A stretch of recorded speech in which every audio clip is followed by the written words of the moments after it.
नमस्कार दोस्तों। सनातन धर्म में एकादशी व्रत को बहुत ही पवित्र और फलदायी माना जाता है।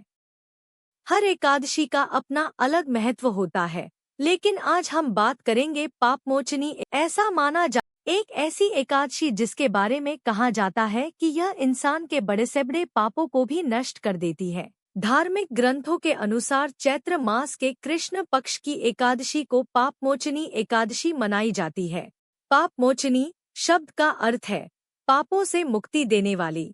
ऐसा माना जाता है कि इस दिन सच्चे मन से व्रत रखने और भगवान विष्णु की पूजा करने से व्यक्ति के जीवन के कई पाप और कष्ट समाप्त हो जाते हैं।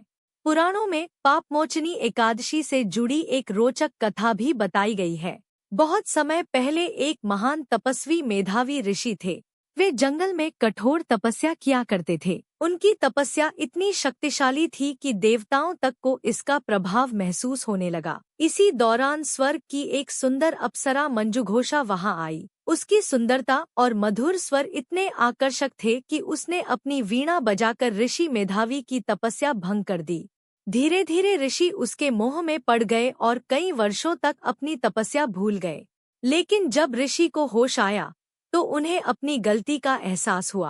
क्रोध में आकर उन्होंने अप्सरा मंजुघोषा को पिशाच बनने का श्राप दे दिया। अप्सरा बहुत दुखी हुई और ऋषि से श्राप से मुक्ति का उपाय पूछा।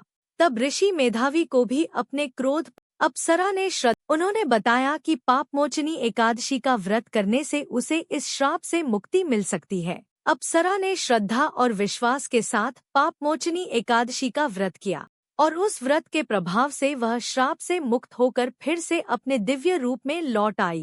कहा जाता है कि इस व्रत के प्रभाव से मनुष्य के पाप, दुख और नकारात्मक कर्मों का प्रभाव धीरे धीरे समाप्त हो जाता है। इसलिए इस दिन भगवान विष्णु की पूजा, मंत्र जाप, दान और व्रत का विशेष महत्व माना गया है।